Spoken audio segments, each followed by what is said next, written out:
Okay, let's unpack this. Today, we're diving deep into state formation and centralization.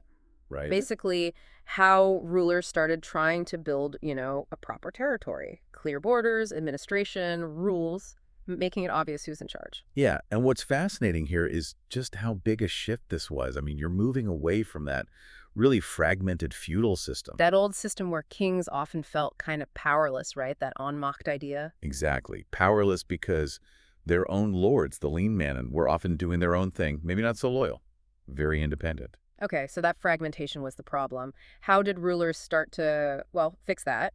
Where do we see the first steps? Maybe England? England's a really interesting case. Think 1066, William the Conqueror. He comes in and sets up a feudal system, but it's unusually effective for central control. How so? Well, he made sure his direct vassals, the lean manon, and even their vassals, the actual lean manon, were directly loyal to him, the king. Bypassing the middleman, so to speak. Pretty much.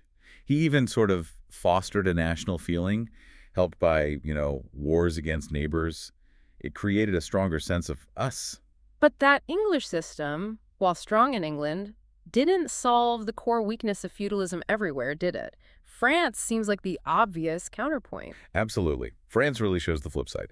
The Hundred Years' War, kicking off in the 14th century, that was partly because of feudalism's weirdness. How do you mean? Well, the English king was also a lean man of the French king.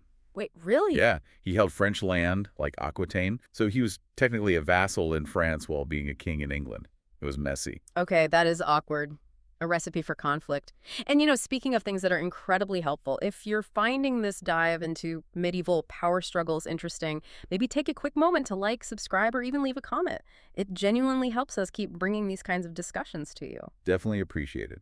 But back to France. Yeah. This raises a big question, doesn't it? Yeah, like how did France pull itself together after that massive destructive war?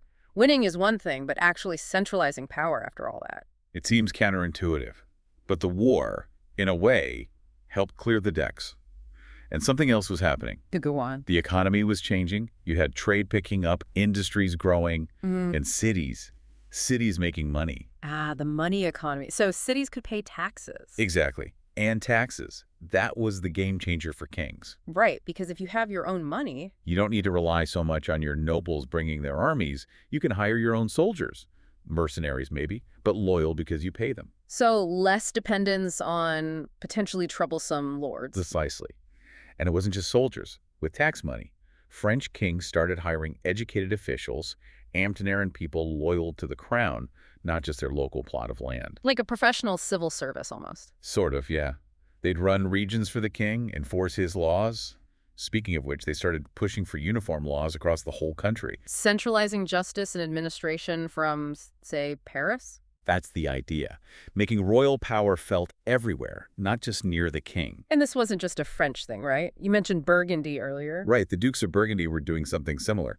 Ambitious rulers, using hired soldiers and officials to build up their own territory. Which ended up including parts of modern Belgium and the Netherlands? Correct. They were definitely playing the centralization game too. But it wasn't always popular, was it? I imagine local powers didn't just roll over. Oh, absolutely not. Think about those powerful Dutch cities like Ghent or Bruges. They had their own privileges, their own ways of doing things. And they wouldn't want some duke, or king for that matter, telling them what to do with uniform laws. Exactly. There was significant resistance.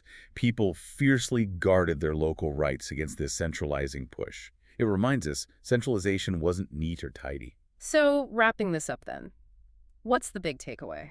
These early moves towards state formation and centralization, they were messy, often involved conflict. Definitely complex.